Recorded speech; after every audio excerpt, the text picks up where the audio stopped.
آدھا ترجمہ میں نے کیا تھا، اللہ نے کسی نبی کی نبوت مکمل نہیں کی جب تک اس نے بیوی کے فضائل کا اقرار کر لیا، وہ محبتہا، اور جب تک ایک ایک نبی نے فاطمہ زہرا کی محبت کا اقرار نہ کر لیا، اللہ نے اس وقت تک، یہ باب الحوائج مولانا مفتی کاظم فرما رہے ہیں، میں کوئی شاعری نہیں اس وقت تک اللہ نے اس نبی کو نبوت ہی عطا نہیں فرمائی۔ وہ یہ دو مرحلے ہیں، اب اس میں تھوڑا سا اور گہرائی میں آ جائیے گا۔ لولا علی لم یکن لفاطمہ کفوا، علی تو فاطمہ زہرا کو کوئی ہمسر ہم کف نہ ہوتا۔ تو نبوت کے لیے بھی دو مرحلے ہیں۔ یہاں پر بھی بڑا لطیف لفظ امام نے استعمال کیا، ما تکاملت النبوۃ لنبی، کوئی نبی کسی نبی کی نبوت مکمل نہیں ہوتی، نبوت مل جاتی لیکن نبوت ملتی کیسے؟ لن یبعث، ایک اور حدیث کی طرف چلتا، لن یبعث اللہ نبیا، اللہ نے کسی نبی کو نبوت عطا نہیں کی الا بنبوت محمد و ولایت علی۔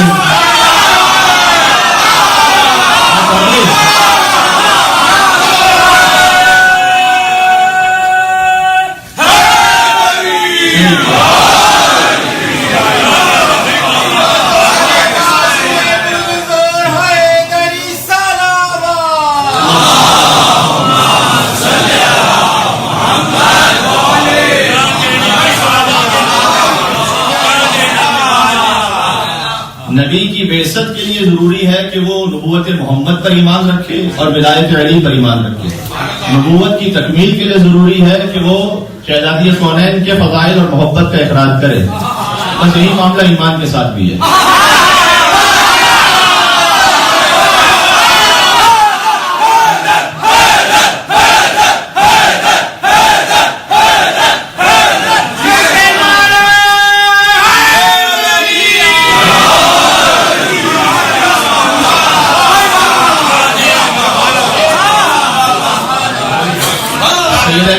مل کے سلامات بھیجیں محمد۔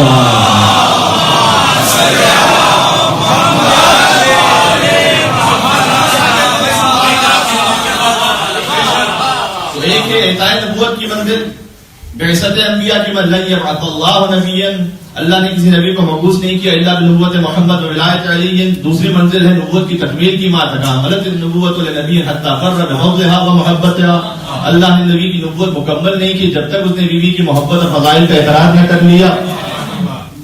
اور یہی سے بات سمجھ میں آتی ہے ایک اور حدیث سے، اگر آپ ساتھ چل سکیں انشاءاللہ، کہ بات وہی کر رہا ہوں میں آپ کے سامنے کہ بظاہر کسی نبی کی فہرست میں نہیں، بظاہر کسی امام کی فہرست میں نہیں، لیکن ان کے بغیر کسی نبی کی نبوت مکمل نہیں ہوتی، ان کی محبت کے اقرار کے بغیر کسی نبی کی نبوت تکمیل تک نہیں پہنچتی۔ لہذا امام علیہ السلام سے جب کسی نے اس بارے میں سوال کیا، اب میں مفہوم عرض کر رہا ہوں کہ امام سے جب کسی نے پوچھا کہ آپ کی جدہ ماجدہ کے فضائل کیا ہیں، تو امام نے تشبیہ دی، یعنی انہوں نے سوال کیا کہ وہ امام نہیں ہے، وہ نبی نہیں ہے۔ امام نے تشبیہ دی کہ دیکھو نماز پڑھی ہے، دیکھا مولا جی نماز پڑھی ہے، کیا سورہ فاتحہ، فاتحۃ الکتاب جس کو کہتے ہیں، سورہ الحمد، لا صلاۃ الا بفاتحۃ الکتاب، کوئی نماز مکمل نہیں ہوتی جب تک سورہ الحمد نماز میں نہ پڑھ لی جائے۔ اس کے بعد امام اسلام نے شے بیان فرمائی، کہا دیکھو ہو سکتا ہے کہ یہ بات جواب کے لیے اس زاویے سے نہیں بات ہو، لیکن اصل میں جو پہلا سپارہ ہے قرآن کا وہ شروع ہوتا ہے الف لام میم سورہ بقرہ سے۔ فاتحۃ الکتاب وہ ہے کہ جس سے کتاب کا افتتاح ہے، یعنی سورہ فاتحہ کسی سپارے میں نہیں ہے لیکن اس کے بغیر کسی سپارے کا آغاز بھی نہیں ہے۔ ہماری جلسہ آئندہ میں نہیں ہے، امامت کا آغاز بھی نہیں ہے۔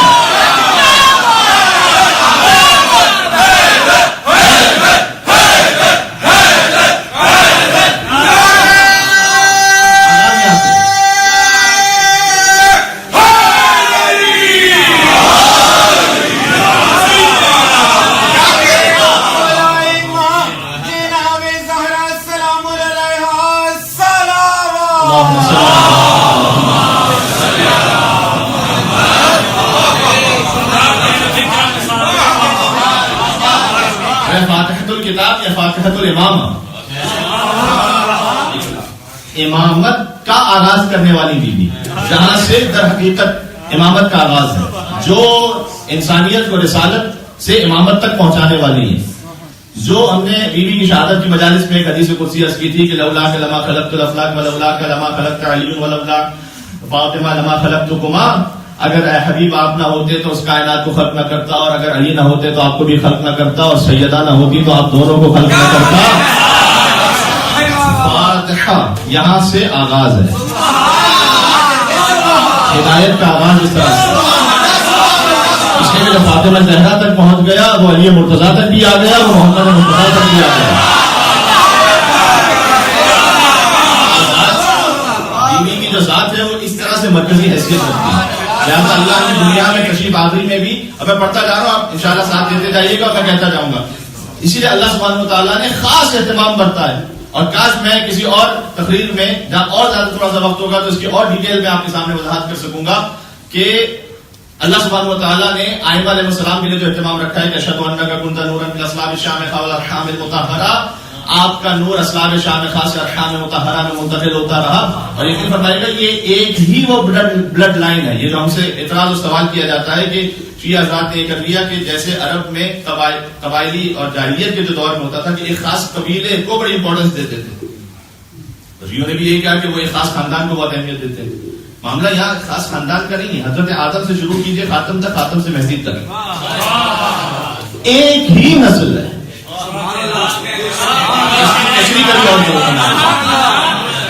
یعنی اللہ نے نسل نبوت اور نسل امامت، جہاں حضرت ابراہیم تک ایک سلسلہ پہنچا، ابراہیم کے 2 فرزند ہوئے، اسماعیل اور اسحاق، اسحاق سے عیسیٰ تک، اسماعیل سے سرکار ختم مرتبہ تک. گویا مہدی سے خاتم تک جائیے، خاتم سے حضرت آدم تک جائیے تو ایک ہی بلڈ لائن ہے. یعنی حتیٰ یہ کہ حضرت یوسف وہ کنویں میں گر گئے، اس کے بعد قیدی بنا کر مصر لے جائے گئے، ایسے ہی نا. تو اللہ کو ایک نبی کو مبعوث کرنا تھا ایجپٹ میں. تو اگر میں اپنی تھوڑی ذہنیت کے اعتبار سے سوچوں تو مجھے کیا کرنا چاہیے؟ کرنا یہ چاہیے کہ خود مصر والوں میں کسی نبی کو مبعوث کیا جائے. لیکن اللہ نے کام نہیں کیا، کیونکہ اللہ اس نسل کو بدلنا نہیں چاہتا تھا. لہذا بچپن میں حضرت یوسف کنویں میں گر جائیں گے، اس کے بعد نکالے جائیں گے، بظاہر قیدی بنا کر مصر لے جائے جائیں گے. یعنی اللہ نے یہ سارا سسٹم کیا تاکہ وہ بچپن میں وہاں پہنچ جائیں، انہی کے درمیان بڑے ہوں، تاکہ جب وہ نبوت کا اعلان کریں تو قابل قبول ہو لوگوں کے لیے. یہ سارا اہتمام اللہ نے کر لیا، لیکن اس نسل نبوت اور امامت کو تبدیل نہیں کیا اللہ نے. یہ اتنا خاص اہتمام ہے. اور اسی لیے میں آپ سے گزارش کروں گا کہ جو سادات تشریف فرما جو اسی جنریشن سے آتے ہیں، آپ سوچ لیجیے گا کیا ذمہ داری ہے. یہ کوئی معمولی بات نہیں ہے کہ اللہ نے جہاں حضرت آدم سے لے کر جو سلسلہ آخر تک رکھا ہے اور اسی سلسلے سے آپ موجود ہیں، تو پھر عمل کے اعتبار سے کتنی بڑی اہم ذمہ داری بن جاتی ہے کہ جو اس نسل کا وارث ہے اسے کتنا محتاط ہونا چاہیے اپنے عمل میں. کہ کن لنا زینا والا تکن علینا شیئا، کہ ہمارے لیے باعث زینت بننا، باعث شرم و حیا نہ بننا. یہ ویسے سارے مومنین کے لیے در حقیقت، لیکن جو نسل سادات میں سے انہیں اس بات کا اہتمام کرنا پڑے گا کہ وہ باعث زینت بنے، کچھ اور نہ بنے. بات پہنچ رہی ہے؟ اچھا ہاں، اس پہ کون سبحان اللہ کہتا ہے؟ اتنا مشکل ہوتا ہے اس پہ سبحان اللہ کہنا. ارے میں سلوات دلوا دیتا ہوں، بہت مزہ آ رہا ہے.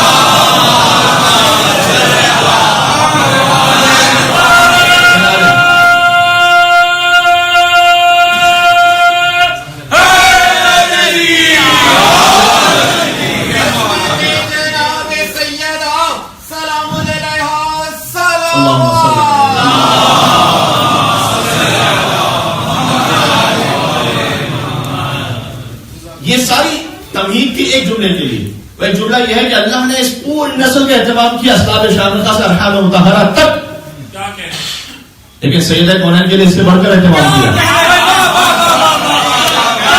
سیدہ کونین کے نور کو اللہ نے اپنے پاس عجیب پر رکھا.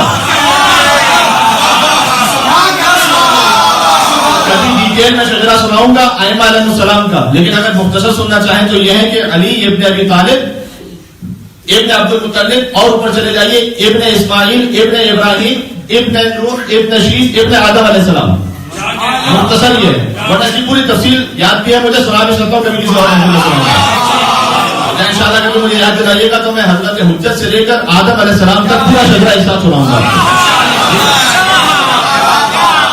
اچھا یہ جو ہے پورا سلسلہ، اور اس کے لیے حوالے میرے پاس توریت سے بھی ہیں، تاریخ ابن خلدون سے بھی ہیں، اور دوسری کتابوں سے بھی ہیں. لیکن یہ تو علی کے لیے اہتمام ہو گیا، سیدہ کونین کا نظر میں طاہر کیا ہے. فاطمہ بنت محمد بلا فصل از نور خدا.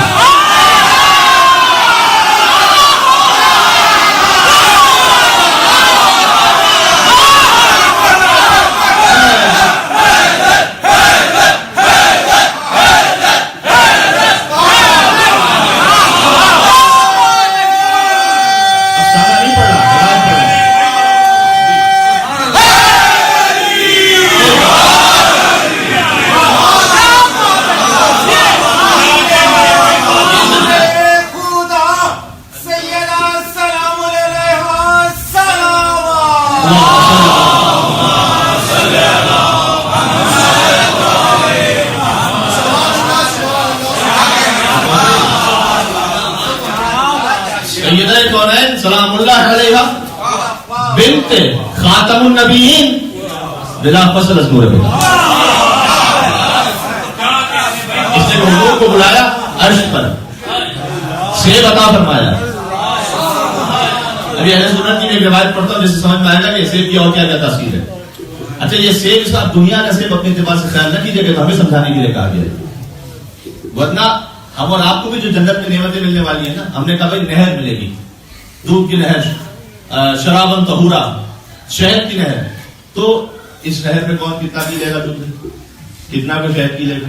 یہ اتنی نہر کی کیا ضرورت ہے؟ اچھا اتنے ہزار محل ملیں گے تو اس کی کیا ضرورت ہے؟ یہ بات ہے نا سر سوال. تو مولا کائنات نے فرمایا کہ جنت کی ہر چیز کو دیکھنا اس کے سننے سے بہت بڑا ہوگا، اس سے عظیم ہوگا. ٹھیک ہے نا، جتنا آپ نے سنا ہے اور جو سوچا ہے اس سے زیادہ عظیم ہوگا. جب جا کے دیکھیں گے تو سمجھ میں آئے گا. اس لیے کہ ہماری حیثیت اس کو جنت کے مقابلے میں ویسے جیسے شکم مادر میں بچہ اس کی حیثیت دنیا کے بارے میں. آپ ان کو دنیا کے بارے میں سمجھاتے جائیے، جو شکم مادر میں کیا سمجھ لے گا وہ، کتنا سمجھ لے گا وہ، کتنے سمندر ہیں یہاں پر، کتنی بلڈنگ ہیں یہاں پر، کیا سمجھ لے گا. یہ بھی سوچے گا کہ ضرورت کیا ہے اس کی. جب دنیا میں آئے گا تو پھر سمجھ میں آئے گا آپ کو شعور کے بعد کہ پھر کیا ضرورت ہے ان سب چیزوں کی. اسی طریقے سے جب جنت میں جائیں گے تو پھر سمجھ میں آئے گا کہ کیا ضرورت ہے ان سب چیزوں کی. ٹھیک ہے، تو آپ اسے اب جہاں اہل بیت علیہ السلام کی بات آ جائے وہاں روایت میں تو یہی ہے کہ تفاحہ یعنی ایک سیب اللہ نے عطا فرمایا اور کہا کہ آپ اسے تناول فرما لیجیے اور پھر حضرت خدیجہ کے پاس تشریف لے جائیں جو اس بات کا سبب بنا کہ سیدہ کونین کا نور زمین پر آ سکے. اب اس سیب میں اللہ نے کس طریقے سے نور سیدہ کونین کو منتقل کیا، یہ نہ ہمارا ڈومین ہے، نہ اس پہ کوئی بات ہو سکتی ہے، نہ ہماری عقل میں کوئی بات آ سکتی ہے. ہماری کیا مطلب یہ ہے ملائکہ کی بھی لیول سے اوپر کی بات ہے کہ سمجھ میں نہیں آ سکتا کہ اللہ نے کیسے اس سیب کے ذریعے سے نور سیدہ کونین کو ختم مرتبت کو عطا فرمایا. بس میں اتنا کہہ سکتا ہوں کہ اپنے محبوب کو خود سیب کھلایا ہوگا. اس میں بہت بڑی گہرائی آتی ہے. اپنے محبوب کو خود سیب کھلایا ہوگا اور نور کو نور محمد سے ملایا ہوگا.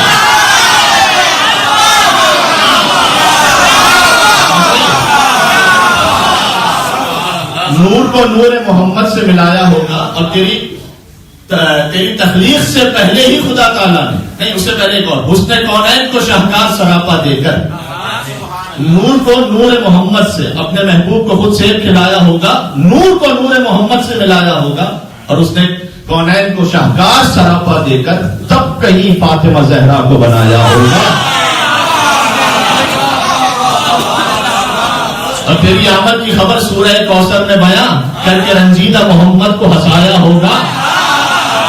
اور تیری تخلیق سے پہلے ہی خدا تعالیٰ نے، تیری تخلیق سے پہلے ہی خدا تعالیٰ نے تیرا ہم پلہ تیرا کف بنایا ہوگا. یہ ہمارا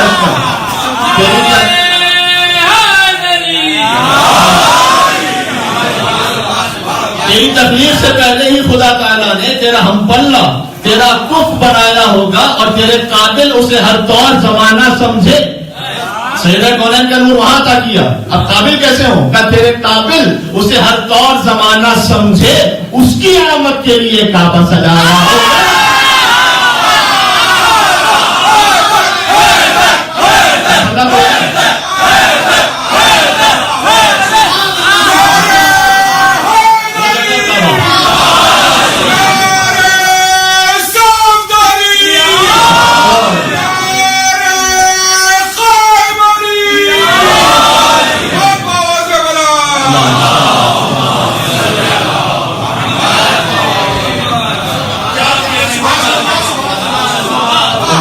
کو خود سیب کھلایا ہوگا، نور کو ایک منزل باقی ہے، نور کو نور محمد سے ملایا ہوگا، اور تیری تخلیق سے پہلے ہی خدا تعالیٰ نے تیرا ہم پلہ تیرا کف بنایا ہوگا، اور اسے تیرے قابل اسے ہر طور زمانہ سمجھے، اس کی آمد کے لیے کعبہ سجایا ہوگا. بہت غور کیجیے گا. اور اس کے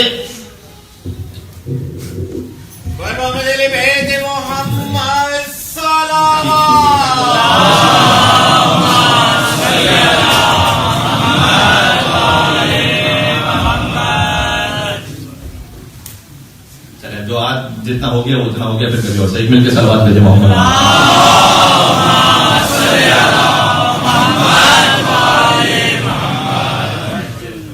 لہذا سرکار ختمی مرتبت کو بلایا اور نور سید کونین سلام علیہ عطا فرمایا، اور جب وہ نور عطا فرما دیا حضور تشریف لائے. حضرت خدیجہ سلام اللہ علیہ کے ذریعے اللہ نے یہ اہتمام رکھا کہ نور سید کونین اس دنیا میں آ سکے. اور جب وہ نور دنیا میں آ گیا، دیکھیے اس میں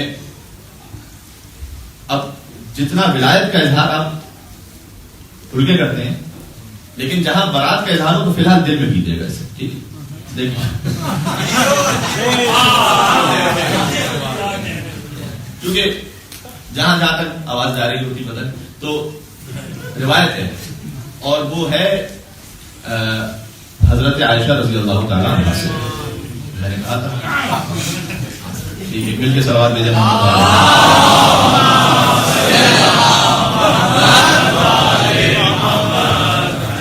ٹھیک. اچھا، احمد بن سنان دمشقی، یہ گدامت ہمارا مسلک سے نہیں ہے، وہ یہ لکھتے ہیں، ان کی ایک مشہور کتاب ہے الاخبار الدول والاثار الاول فی التاریخ، ان کی کتاب ہے. اس میں انہوں نے لکھا ان کے بیان سے یہ لکھا کہ کننا نخیط ونزل وننظم الابر باللیل فی ضوء وجه فاطمہ. لکھا یہ کہ ہم رات کے وقت، یہ فرما رہی کہ ہم رات کے وقت کپڑے سی لیا کرتے تھے. ٹھیک ہے. اچھا، یہ آج کے زمانے کو تصور نہ کیجیے گا کہ جہاں الیکٹریسٹی کا یوں اہتمام ہے کہ اب دن اور رات کو خاص زیادہ فرق نہیں بچا واقعی. ٹھیک ہے، لیکن جہاں بالکل اٹر ڈارکنیس ہے، اندھیرا ہے، کوئی تصور نہیں ہے الیکٹریسٹی کا، اس میں تصور فرمائیے گا کہ ان کی روایت سے اس بات کو مروی کیا گیا ہے کہ ہم رات میں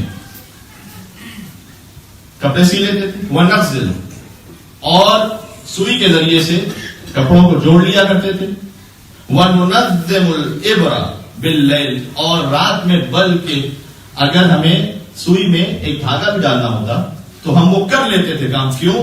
فِي ضوء وجه فاطمہ،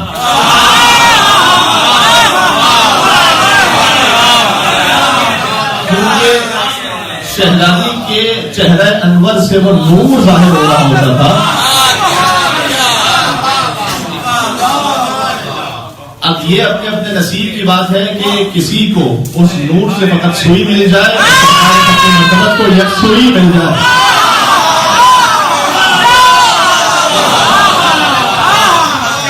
علی کی اپنی اپنی حیثیت ہے، کوئی سوئی تک ہے، کوئی یک سوئی تک ہے. فرمایا کہ ہم رات کو کپڑے سی لیا کرتے تھے، اور بلکہ اتنی زیادہ روشنی ہوتی تھی کہ ہم سوئی میں اس دھاگے کو بھی ڈال دیتے تھے. کیوں؟ اس لیے کہ فاطمہ زہرا سلام اللہ علیہا کے چہرے سے نور برآمد ہو رہا ہوتا تھا. اب سنیے گا، اذا اقبلت فاطمہ، اور جب بی بی تشریف لاتی تھی، کانت مشیتها مشیت رسول اللہ، تو وہ ایسے چل رہی ہوتی تھی کہ ایسا لگتا تھا جیسے سرکار ختمی مرتبہ تشریف لا رہی ہے. میں کہنا یہ چاہ رہا ہوں کہ سیدہ، جہاں سے بات کا آغاز ہوا تھا کہ سیدہ بظاہر اس نبوت کی فہرست میں نہیں ہے نا جملہ ذہن میں، لیکن اس قابل ضرور ہے کہ نبی بن جائے. علی اس قابل ضرور ہے کہ نبی بن جائے. حسن اور حسین اس قابل ضرور ہیں کہ عہدے نبوت کو تحمل کر سکیں. لیکن اب نبوت کا فنکشن ختم ہو گیا ہے، نبوت کی ضرورت ختم ہو گئی ہے. اس لیے کہ نبی کہتے ہیں خبر پہنچانے والے کو، اور آسمانوں میں علی ولی اللہ کے بعد کوئی بڑی خبر باقی ہی نہیں بچی.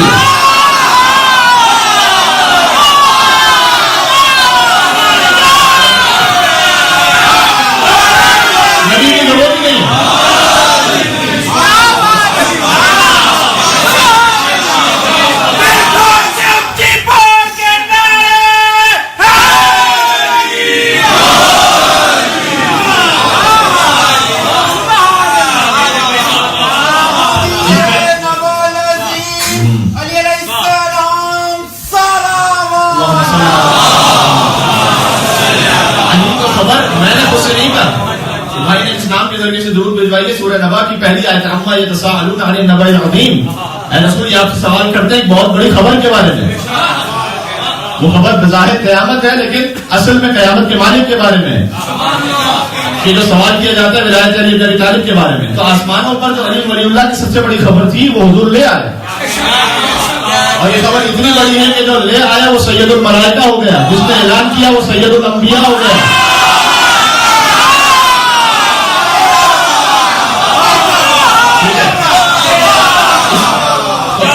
یہ خبر جو آسمانوں سے آ چکی ہے زمین پر, اب کسی خبر کی ضرورت نہیں. اب کوئی اور نئی زیادہ خبر باقی نہیں بچی, لہذا نبوت کے قابل ہیں یہ ساری ہستیاں, لیکن مقصد ختم ہو گیا. اب امامت کی ضرورت ہے. بات پہنچ رہی. لہذا یہ ہے بالکل ہو نبی کی طرح. تو جن کا قول میں نے آپ کے سامنے پڑھا کہ جب بی بی تشریف لاتی تھی ایسا لگتا تھا کہ جیسے رسول اللہ تشریف لا رہے ہیں. بھائی صدیقہ بی بی کی گواہی ہے تو مسلمانوں کے لیے تو قابل قبول ہوگی نا.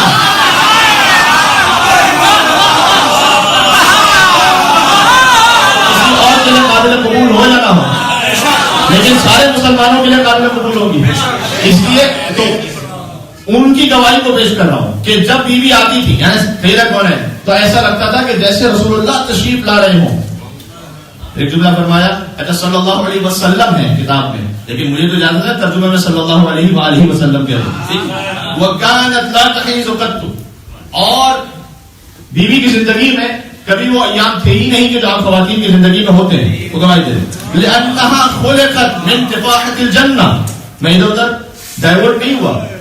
یہ وہ وجہ بیان فرما رہی کہ ایسا کیوں تھا. ایسا اس لیے تھا کہ اللہ نے سیدہ کونین کو جنت کے سیب سے خلق فرمایا تھا. اور جنت میں کوئی آلودگی نہیں ہے. امام علیہ السلام سے جب ہم بھی جنت میں پہنچیں گے تو امام علیہ السلام سے جب سوال کیا گیا تھا کہ جنت میں جب غذا کھا رہے ہیں تو اس کا ویسٹیج کہاں پر ہے, تو امام نے دو مثالیں دی تھی. ایک تو یہ فرمایا تھا کہ جب شکم مادر میں بچے کو غذا پہنچتی ہے اس کا ویسٹ کہاں پر ہے. اللہ چاہے تو اہتمام کر سکتا ہے کہ غذا بھی دے,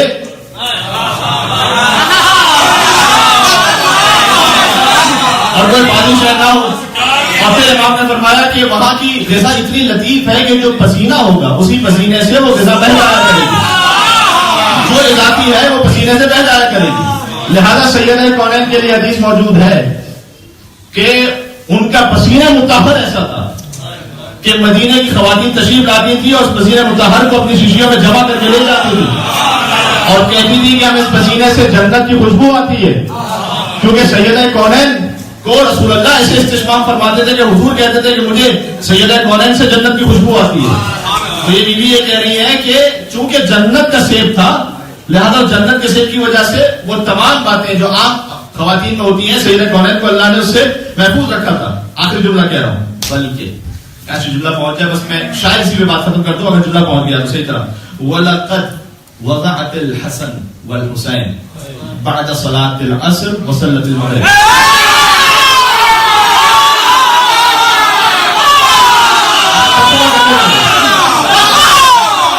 یہ وہ بیوی کہہ رہی ہے, ہمارے یہاں تو نہیں تھا, لیکن میں اس ریفرنس سے سنا رہا ہوں کہ چونکہ جنت کے سیب سے ان کی دنیا میں تشریف آوری ہوئی لہذا وہ تمام نجاستوں سے پاک تھی, لہذا بطول تھی. پھر فرمایا کہ وَلَقَدْ وَضَعَتِ الْحَسَنُ وَالْحُسَيْنُ, حسن اور حسین کی ولادت ہوئی بعد صلاۃ العصر, عصر کے بعد وصلت المغرب, اور بیوی نے مسلم بنا کر مغرب کی نماز پڑھی.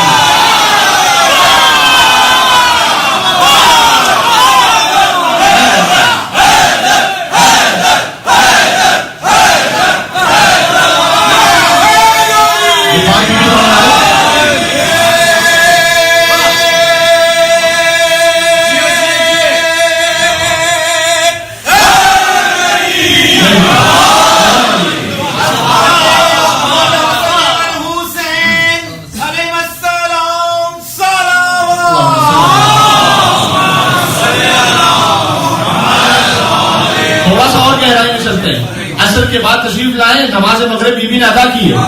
یہ بیوی بیان فرما رہی ہے نماز مغرب سیدہ کونین نے ادا کی ہے. حسین تو 3 شعبان کو تشریف لائے, حسن تک تشریف لائے. رمضان کا مہینہ تھا نا, روزے بھی واجب تھے نا.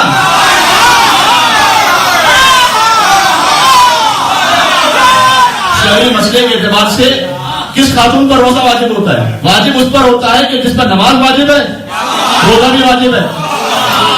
رسول اس طیب و طاہر بیوی کا نام ہے جن کے بچوں کی ولادت کے دوران نہ ان سے روزہ چھوٹا تھا نہ ان سے مسلمان چھوٹا تھا۔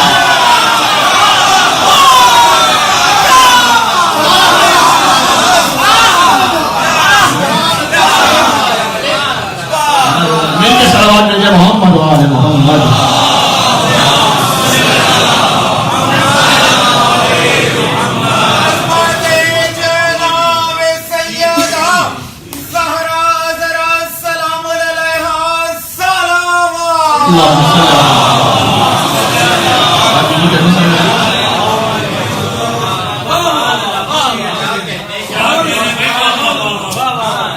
بیوی کی آواز کی بات ہو رہی ہے۔ اللہ سبحانہ و تعالیٰ نے وہ شان وہ مقام عطا کیا، اور بس میں چونکہ بہرحال نیاز بھی ہے، اس کے بعد کل ورکنگ ڈے بھی ہے، اور آپ حضرات جتنا جشن میں پہنچانا چاہتا تھا کم از کم میری اپنی حیثیت کے ساتھ کے مطابق وہ پہنچ گیا، اگرچہ کچھ باتیں اور بھی تھی لیکن انشاءاللہ آتی رہیں گی آپ ہی کے درمیان، کہ سیدہ کونین جس طیب و طاہر بیوی، اور جو فضائل کے آخر میں بعض مومنین کی آنکھیں وضو بھی کرنے لگی، اور جس بیوی کی مجلس ہے اور جس بیوی کے فضائل کا جشن ہے اس میں حق بھی یہی ہے کہ اگر آنکھیں وضو کر لیں معرفت میں تو معرفت میں اور اضافہ ہو جائے گا۔ ٹھیک ہے، اس لیے میں نے آپ سے متعدد مرتبہ عرض کیا ہے کہ جب حضور کے پاس مسجد میں کوئی مانگنے کے لیے ہوتا تھا تو کئی مرتبہ حضور کہتے تھے میرے پاس دینے کو نہیں ہے اس وقت، تو پھر وہ یہ کہتا تھا کہ کیا میں آپ کے در سے خالی چلا جاؤں؟ تو حضور کہتے تھے کہ نہیں، میں تجھے اس در کی نشاندہی کرتا ہوں جہاں سے تجھے نصیب ہو جائے گا۔ ٹھیک ہے، سیدہ کونین کے گھر سے جو روٹیاں ملی ہیں نا، اب اس کے لیے بھی علماء کرام نے، علماء اہل سنت نے مختلف کتابوں میں لکھا ہوا ہے کہ مثلا وہ فرشتے آئے تھے روٹیاں لینے کے لیے، پہلے دن مسکین اور یتیم و اسیر بن کر ایک ایک دن جو آتے رہے، وہ در حقیقت ملائکہ تھے۔ لہذا خواجہ فرید الدین عطار نشاپوری جو اہل سنت صوفیوں میں اور بزرگ اور وفا میں بہت بڑا مقام ہے، بہت بڑا مقام ہے، یعنی حتیٰ علامہ اقبال کا بھی ایک مقام ہے تو اس سے بھی بہت اوپر انہیں سمجھا جاتا ہے۔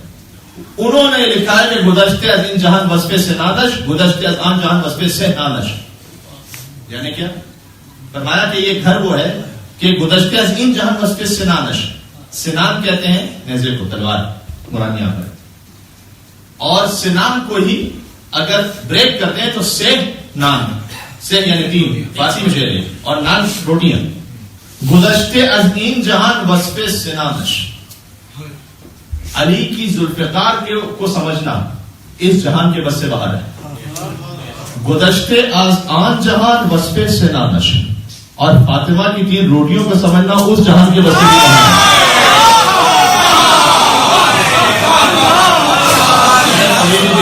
نشاپوری کا شعر پڑھا آپ نے، علی کی ذوالفقار لا فتح الا علی لا سیف الا ذوالفقار، اس جہاں میں کوئی ایسا نہیں جو ذوالفقار کی عظمت کو سمجھ سکے۔ پھر کہتے ہیں گزشتے عام جہان وصف سہ نانش، اور جو تین روٹیاں دی گئی ہیں یہ ان تین روٹیوں کی عظمت وہ اس جہان کے بس سے بھی باہر ہے جو سیدہ کونین نے آمادہ کی ہے۔ بات پہنچ رہی ہے؟ اچھا، جب آسمان والے آتے ہیں فقیر بن کر در سیدہ پر، اور عرش والوں کو در سیدہ سے خیرات ملتی ہے، کتنا ناراض ہوتا ہوگا وہ اللہ کے جو فرش والے، جب فرش والوں کو یہ دیکھتا ہوگا کہ وہ در سیدہ کو چھوڑ کر ڈائریکٹ اللہ سے مانگنے کے سلسلے میں ہے، تو خدا کی آواز تو آتی ہوگی کہ میں تو عرش والوں کو در سیدہ پہ مانگنے کے لیے بھیج رہا ہوں، تو فرش والا ہوتا ہوا در سیدہ کو چھوڑ کر براہ راست مل کر آنا چاہتا ہے۔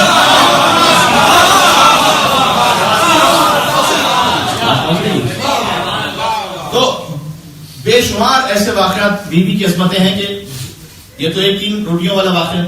اچھا، اسی خاطر ہے کہ لا یقاس بنا احد، فرمایا کہ ہم سے کسی کو قیاس نہیں کیا کرو، یعنی تین روٹیاں کیا 3000 روٹیاں دے دیجیے، اس شان کی ہے ہی نہیں۔ اس طرح سے تقابل اور کمپیئر نہ کیا کیجیے، یہ ممکن ہی نہیں ہے، تقابل غلط ہے۔ یعنی ہم ساری رات مل کر عبادت کریں ایک حاجت کے لیے تو اللہ جانے پتہ نہیں حاجت پوری ہو جاتا ہو، علی فقط سو جائیں۔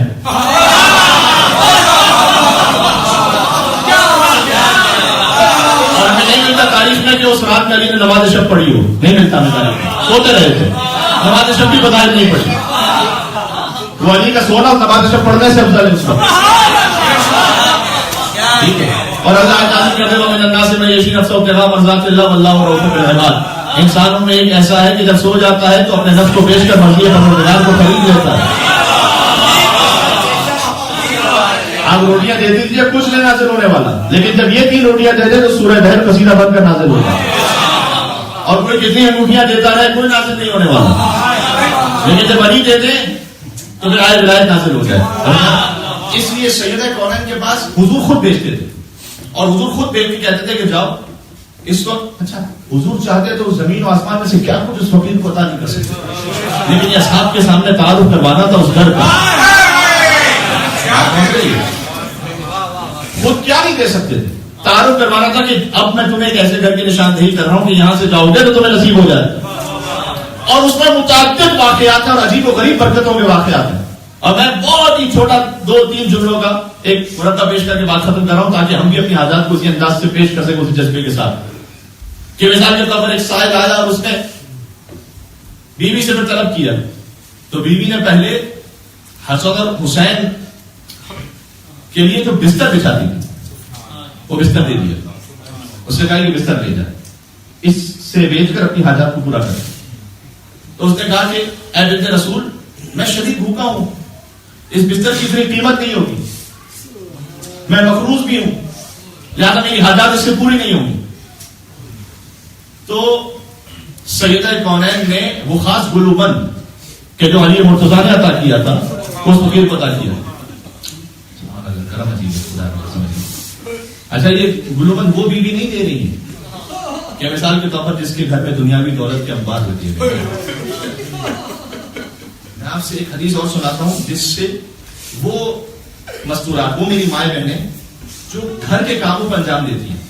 یہاں کی جو سوسائٹی ہے نا, یہاں کی سوسائٹی میں فیل کبھی کبھار ایسا ہوتا ہے کہ خاتون جو ہاؤس وائف ہے گھر میں خدمت کر رہی ہے, ایسا لگتا ہے جیسے یہ تو کچھ بھی نہیں کر رہے, یہ تو اپنا وقت محضوب اللہ ضائع کر رہے ہیں, ان کا تو کوئی کام ہی نہیں. اصل تو پروفیشنل وہ ہے کہ جو ایک خاتون کہ جو جاتی ہیں آفس میں جا کے کام کر رہی ہیں, مثال کے طور پر کوئی باقاعدہ جاب کر رہی ہے.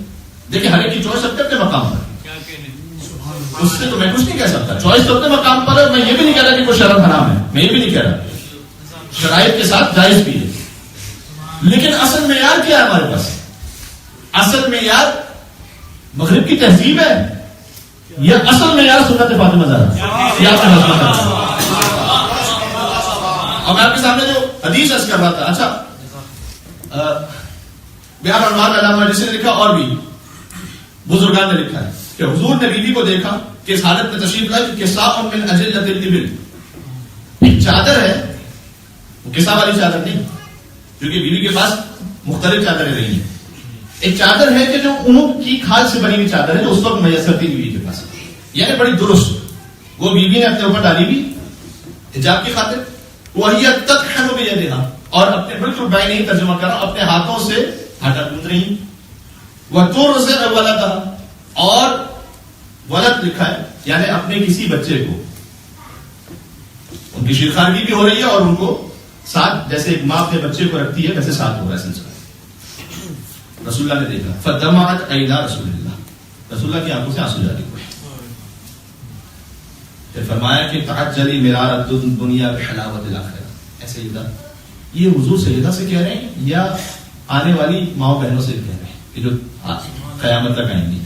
فرمایا کہ تعجلی مرارت دنیا بحلاوت الاخرہ, دنیا کی یہ تھوڑی سختی برداشت کر لینا, بحلاوت الاخرہ, آخرت کی شیرینی کی. تو بی بی نے اس کے سامنے سے کہا الحمدللہ علی نعمائے والشکر للہ علی آلائے,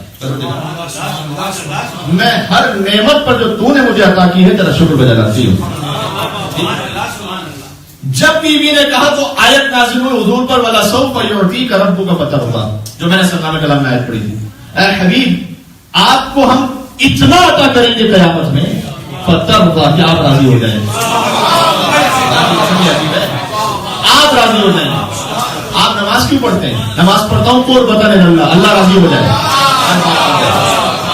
روزہ رکھتا ہوں قربتاً اللہ, اللہ راضی ہو جائے. زکات دیتا ہوں اللہ راضی ہو جائے. صلہ رحم کرتا ہوں اللہ راضی ہو جائے. والدین اللہ راضی ہو جائے. ساری انسانیت یعنی انبیاء سے لے کر آدم سے لے کر عیسیٰ تک اور ساری انسانیت تک ہر ایک کے دل میں یہ کہ میں جو کر رہا ہوں اس لیے کہ اللہ راضی ہو جائے. اللہ یہ چاہتا ہے کہ مجھ سے محمد مصطفیٰ راضی ہو جائے. آیت کریے وَلَسَوْفَ يُعْطِيكَ, ہم آپ کو اتنا عطا کریں گے بترضى, آپ راضی ہو جائیں گے. اللہ کیا عطا کرے گا؟ پانچویں امام نے فرمایا کہ الشفاعہ, میرے جد شفاعت سے کسی کم شے پر راضی نہیں, یعنی شفاعت اس میں ہم سب کا خیال ہے. یہ آیت پڑھ کے اب آپ مجھے بتائیے گا, میں نے عرض کیا کہ چوائس ہر ایک کے اپنے اوپر ہے, لیکن وہ خاتون کے جو گھر میں بیٹھ کر تربیت بھی کر رہی ہیں اور امور خانہ داری کو انجام دے رہی ہیں, آپ کے لیے شرم کی بات نہیں ہے, آپ کے لیے اعزاز کی بات ہے. آپ کے لیے یہ کسی یعنی کہتے ہیں گلٹی ہوتا ہے کوئی انسان کہ میں نے اتنا نہیں پڑھ سکی میں, یا میں نہیں, آپ کے لیے کسی قسم کی شرمندگی کی بات نہیں, آپ کے لیے فخر کی بات ہے کہ آپ سنت فاطمہ زہرا پر عمل کر رہے ہیں. آج کی مجلس کا میسج ہے اور درس سے لے جائیے گا. وہ آیا حضور سے سیدہ کونین کے پاس, سیدہ کونین نے بستر دیا کہ اس سے میری حاجات پوری نہیں ہوں گی, اپنا گلوبند دیے. کہیں پر ہے کہ اپنا کوئی اور لباس امیر المومنین نے خاص ہدیہ کیا تھا ازدواج کے موقع پر, وہ دیا. الگ الگ واقعات ہیں. خاص گلوبند دیا, وہ گلوبند لے کر آیا مسجد نبوی میں. اس نے آ کر کہا کہ مجھے در فاطمہ زہرا سے یہ ملا ہے, کون اسے خریدنا چاہے؟ مختلف افراد آئے. عمار نے ہاتھ بلند کیا. عمار نے کہا یا رسول اللہ اگر آپ کی اجازت ہو تو میں اس سے ایک قیمت پہ لے لوں گی. کیا تم کیا قیمت چاہتے ہو؟ اس نے کہا 20 دینار سونے کے سکے, گولڈ کوائنس, اس کی اپنی قیمت بہت ہوتی تھی, اور 4 درہم اور ایک برد جوانی یعنی خاص بہترین چادر, یہ میں چاہتا ہوں اپنے لیے جس سے میرا قرضہ ادا ہو جائے گا, میری حاجت بھی پوری ہو جائے گی. عمار گئے اپنے گھر پہ, یہ چیزیں لے آئے, اسے دے دی, اور سیدہ کونین کا گلوبند اس نے عمار کو دے دیا. رسول اللہ نے جملہ کہا کہ عمار اگر اس معاملے میں تیرے ساتھ زمین و آسمان کی ہر مخلوق ہوتی نا تو اللہ ہر مخلوق کو قیامت میں نجات عطا فرما دیتا. یہ جو تو نے اتنا قیمتی معاملہ کیا ہے, اولین اور آخرین کا جو ہوتا, یہ سیدہ کی عظمت نہیں ہے, تو سیدہ کی گلوبند کی عظمت ہے. کہ اولین اور آخرین میں کن ہستیوں کے آپ ماننے والے ذرا تصور تو فرمائیے گا کہ سب کو اللہ نجات دیتا ہے اگر تیرے ساتھ معاملے میں اولین اور آخرین سب شریک ہوتے ہیں. عمار اپنے گھر میں گئے, اس گلوبند کو خوشبو سے معطر کیا اور پھر تشریف لائے ذرا سیدہ پر. بی بی یہ ہدیہ ہے جو میں آپ کی خدمت میں دینا چاہتا ہوں. بی بی نے اس ہدیہ کو قبول فرمایا باذن رسول. جب وہ گلوبند واپس آ گیا اور وہ بستر واپس آ گیا اور وہ فقیر یہ سارا منظر دیکھ رہا تھا, تو اس نے کہا کہ سیدہ کی گلوبند کی کیا برکت اللہ نے رکھی ہے, جس سے فقیر کا پیٹ بھر گیا, اس کے جسم کا لباس عطا ہو گیا, اس کا قرض ادا ہو گیا. عمار نے ایک غلام بھی ساتھ رکھا تھا کہ بی بی یہ گلوبند کے ساتھ میں غلام آپ کو ہدیہ کرنا چاہتا ہوں. بی بی نے گلوبند لیا, غلام آزاد کر دیا. فقیر نے کہا کہ اس گلوبند کی برکت یہ ہے کہ شکم پور ہو گیا, قرضہ ادا ہو گیا, جسم پر لباس آ گیا, غلام آزاد ہو گیا, اور جو اس کا اصل مالک تھا اس کے پاس یہ گلوبند دوبارہ پہنچ گیا. سیدہ کی در کی عطا ایسی ہے. ایک مثال ہے, ایک مثال ہمارے تصور سے محکومان سے. ہمارا کام یہ ہے کہ جتنا ہمیں حکم دیا گیا ہے اس کی اتباع کرتے جائیں, ساتھ میں یہ کہ اپنی معرفت کو بڑھاتے جائیں. اپنی معرفت کو بڑھاتے جائیے. وہی 2 رکعت نماز ہماری کچھ اور ہے, عمار کی کچھ اور ہے, ابو ذر کی کچھ اور ہے. نماز کی زیادتی سے فقط انسان کا درجہ بلند نہیں ہوتا. بلند ہوتا ہے کہ نماز علی کی ولایت کی کس معرفت کے ساتھ ادا کی جائے.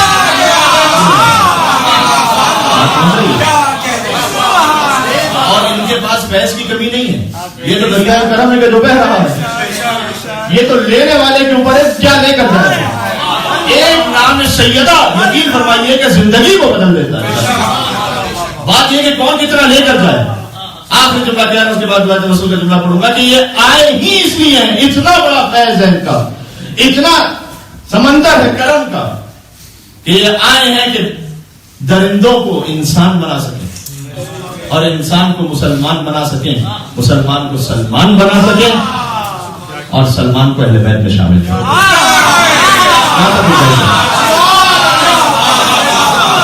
اب آپ کی مرضی ہے، کیجیے، کم سے اگر راضی نہ ہو جائیے گا. فقط گھر، گاڑی، مکان یہ مانگیے گا، لیکن معراج ہوا ہے. بسم اللہ الرحمن الرحیم. یا فاطمة الزہراء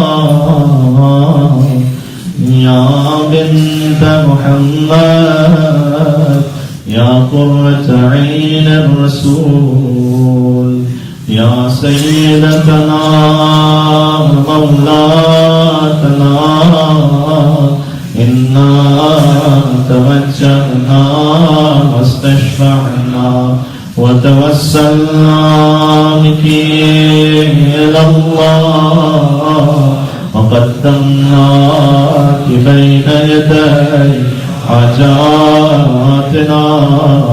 نعم يا وجيهة عند الله اشفعي لنا. ما شاء اللہ. ایک خاتون خاص مریض ہے، ہاسپٹلائز ہے، ان کے لیے بھی سب کے لیے عند اللہ اشفعی. آخری مل کے کہتے ہیں اپنے زمانے کے امام کو یہ تدریب سب مل کے عند اللہ اشفعی لنا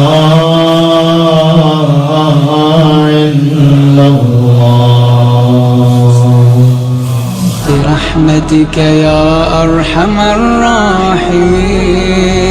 وصلى الله على محمد وآله الطاهرين.